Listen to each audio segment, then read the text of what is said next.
আমার বাবার বাড়ির পুরনো এই রুমটাকে নতুন করে সাজাবো। এই রুমটাতে আমাদের সবচেয়ে বেশি সময় কাটে। সবাই মিলে একসাথে টিভি দেখা, আড্ডা দেওয়া, গল্প করা, সব কিছুই। পুরনো বলতে এটা কিন্তু অনেক পুরনো না, মাত্র ৮-৯ বছর বয়স হয়েছে এই দেওয়ালের কালারটা। তারপরেও আমার কাছে মনে হচ্ছে যে পুরনো হয়ে গেছে। মূলত আমার বাবার বাসার প্রত্যেকটা রুমের কালার চেঞ্জ করা হলেও ড্রয়িং রুমের কালারটা কেন জানি আব্বু চেঞ্জ করতে চাচ্ছিল না। আব্বুর কথা মতো কালারটা তো নষ্ট হয়নি, তাছাড়া দেখতেও খুব একটা খারাপ না, তাহলে চেঞ্জ করার কেন দরকার। আমার কাছে মনে হলো প্রত্যেকটা রুমের কালার যেহেতু চেঞ্জ করা হয়েছে, ড্রয়িং রুমের লুকটাও একটু চেঞ্জ করি, তাতে হয়তো দেখতে আর একটু ভালো লাগবে। তাই চিন্তা ভাবনা করে আমরা দুই ভাই বোন মিলে আজকে আমাদের ড্রয়িং রুমের লুকটা চেঞ্জ করব। আমার কাছে মনে হচ্ছে হয়তো নতুন কালার দিলে রুমটা দেখতে আর একটু বেশি ভালো লাগবে। যে বাসায় মেয়ে থাকে সেই বাসাটা সুন্দর পরিপাটি করে সাজানোও থাকে। আগে যখন আমি ঘন ঘন বাবার বাড়ি আসতাম তখন অনেক সুন্দর করে টিপটাপ করে আমাদের ড্রয়িং রুম এবং পুরো ঘরটাকে সুন্দর করে ফুল বা শোপিস দিয়ে সাজিয়ে রাখতাম। এখন যেহেতু খুব একটা যাওয়া হয় না, বছরে 2-1 বার বা যে কোনো উপলক্ষ ছাড়া, তাই আমার আম্মু কিন্তু যতটুকু পারে ততটুকুই গুছিয়ে রাখে। মাঝে মাঝে মনে হয় সত্যি একটা মেয়ে ছাড়া একটা ঘর সম্পূর্ণভাবে সাজিয়ে রাখাটা অসম্ভব। মেয়েরা যতটা যত্ন নিয়ে ঘর সাজিয়ে রাখে, ছেলেরা কিন্তু ততটা পারে না। যাই হোক, এই তো আমরা ড্রয়িং রুমে সবগুলো শোপিস বা যা যা ছিল সব কিছু সরিয়ে নিয়েছি। তো এখন আমরা কাজে লেগে পড়বো। আর তার আগে চলেন আপনাদের সাথে খুবই সুন্দর একটা বিছানার চাদর শেয়ার করছি। এটা খুবই প্রিমিয়াম কোয়ালিটির, একদম সফট টুয়েল কটনের প্যানেল একটা বিছানার চাদর। একদম বেস্ট কোয়ালিটির বিছানার চাদর বলতে আমরা যেটাকে বুঝি। কাপড় কোয়ালিটি হাতে পেলে আপনি বুঝতে পারবেন। এর কাপড় কোয়ালিটিটা 100% সফট একটা কটন ম্যাটেরিয়ালের মধ্যে করা আছে। আমার কাছে বিশেষ পছন্দ এই চাদরগুলো। বাটিক, ব্লক কিংবা অ্যাপ্লিক প্রিন্টের এই চাদরগুলো আমার একটু সবচেয়ে বেশি ভালো লাগে। যাই হোক, তো আমি এই চাদরটা আমার ভীষণ পছন্দ হয়েছে, তো আমার জন্য একটা আমি রেখে দিয়েছি। আর এটার কাপড় কোয়ালিটিটা এই যে দেখিয়ে দিলাম কতটা সুন্দর সফট একটা কটনের মধ্যে। আর এটা ডিজিটাল হোম টেক্সের প্যানেল একটা বেস্ট কোয়ালিটির বিছানার চাদর, যেটা কিনা 7.5 ফিট বাই 8 ফিট মানে বলা চলে কিং সাইজ বেডের জন্য। তো এই যে বিছানার চাদরটা বিছানায় বিছানোর পর দেখেন কতটা সুন্দর লাগছে। এটার সাথে 2টা মাথার বড় বালিশের কাভারও দেওয়া আছে। তো এখন আমার মতো যেসব আপুদের এই চাদরটা পছন্দ হয়ে যাবে তারা আমাকে প্রশ্ন করা শুরু করবেন, আপু কোন পেজে পাবো। তাদের জন্য আমার আজকের এই ভিডিওর কমেন্ট বক্সে এবং ডেসক্রিপশন বক্সে চাদরের পেজটা মেনশন করা থাকবে, চাইলে আপনারা সেখান থেকে পারচেস করে নিতে পারেন। আর এই চাদরগুলো যে কারো পছন্দ হবার মতো। যাই হোক, চাইলে কিন্তু আপনারা সেই পেজ থেকে চাদরটা পারচেস করতে পারেন।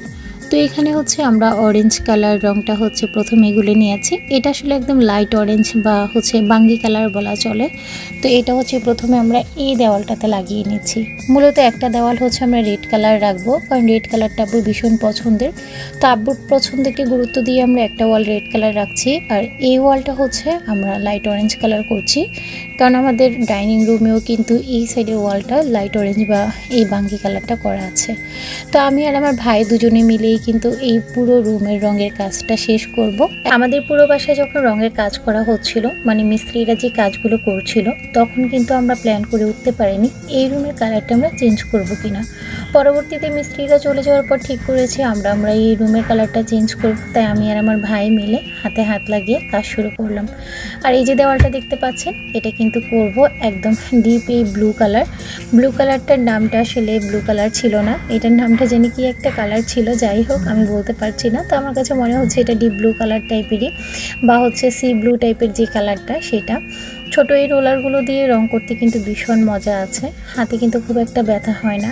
এর আগের বার যখন আমি আমার বেডরুমটা রং করেছিলাম তখন কিন্তু বড় বড় রোলার দিয়ে রং করতে আমাদের প্রচুর কষ্ট হয়েছে। ওগুলো ভীষণ ভারী এবং হাতেও কিন্তু অনেকটাই কষ্ট লাগে, তবে ওগুলোতে সময় কম লাগে। আর এই ছোট রোলারগুলোতে সময় বেশি লাগে।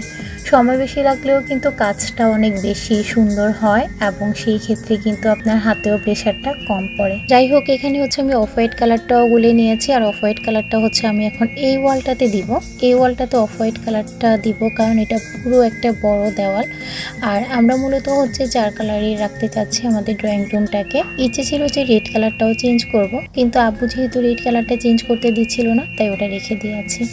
তো এই তো আগের কালার ছিল আমাদের ইয়েলো কালার, এটার উপরে এখন অফ হোয়াইট হবে। আর এখানে ইয়েলো কালারের পরিবর্তে আমরা ব্লু কালারটা দিয়েছি। এই যে পিলারটা দেখতে পাচ্ছেন, এটার কালারটাও চেঞ্জ হবে। তো এটার কালারটা কিছুক্ষণ পরেই চেঞ্জ করব। জানি না আপনাদের কাছে কতটুকু কেমন লাগছে, তবে আমার কাছে কিন্তু ভীষণ ভালো লাগছে। আর এই তো এক বোর্ড দেওয়ার পর হচ্ছে এটার লুকটা। এটার উপরে কিন্তু আরও একটা বোর্ড টানা হবে। আর ফিনিশিং টাচ দেখার পর আপনারা অবশ্যই বুঝতে পারবেন যে রুমের লুকটা আসলে কতটা কি পরিবর্তন হয়েছে। যাই হোক, প্রত্যেকটা দেওয়ালে কিন্তু আমরা 2 বার করে রং দিয়েছি। আর রং দেওয়ার পর এই তো ফাইনাল লুক, দেখেন কতটা সুন্দর হয়েছে। মোটামুটি রঙগুলো শুকিয়ে আসার পর কিন্তু এখন আমার কাছে ভালোই লাগছে। এই যে দেখতে পাচ্ছেন, এখনও কিন্তু রঙগুলো মোটামুটি ভিজাই আছে, মানে দ্বিতীয় বোর্ড দেওয়ার পর রঙগুলো এখনও পুরোপুরি শুকায়নি। আর এই যে ইয়েলো ফিলারটাকে আমরা অরেঞ্জ কালার করেছি। রঙটা মোটামুটি শুকিয়ে যাওয়ার পর দেখতে আরও কিছুটা ভালো লাগবে, তবে আমার কাছে এখনও কিন্তু খারাপ লাগছে না। আমাদের এই রঙটা কেমন হয়েছে অবশ্যই কিন্তু কমেন্ট করে জানাবেন। আমার কাছে মনে হয় একঘেয়েমি রঙ অনেক দিন পর্যন্ত না রেখে যদি মাঝে মাঝে অল্প খরচে নিজেরা চেষ্টা করে একটু চেঞ্জ করা যায়, তাহলে একটু রুমের লুকটা যেমন চেঞ্জ হয়, তেমনি কিন্তু একঘেয়েমিটাও দূর হয়। যাই হোক, এই তো আমরা এই পুরো দেওয়ালটা রেখেছিলাম অফ হোয়াইট কালার, যেটা আমার ভীষণ পছন্দ হয়েছে এবং আমার কাছে মনে হয়েছে এই কালারটা দেওয়ার কারণে রুমটা অনেক বেশি ব্রাইট লাগছে। আর এটা মিডিলে যে ড্রপটা ছিল সেটা রেখেছি ব্লু কালার। ড্রপটা আগে ছিল আকাশি কালার, তবে এখন ব্লু কালারটা দেওয়ার কারণে এটা আরও বেশি সুন্দর লাগছে। যাই হোক, এই হচ্ছে আমাদের ড্রয়িং রুমের ফাইনাল লুক। আর এই ভিডিওটা কিন্তু আমার বাবার বাড়িতে থাকা অবস্থায় করা ছিল। এরকম আরও টুকটাক অনেকগুলো ভিডিও রয়ে গেছে, ইনশাল্লাহ সময় সুযোগ করে আপনাদের সাথে শেয়ার করার চেষ্টা করব। কমেন্ট করে কিন্তু জানাবেন আমাদের এই ড্রয়িং রুমের লুকটা কেমন লেগেছে। আজকের মতো বিদায় নিচ্ছি, ভালো থাকবেন, আল্লাহ হাফিজ।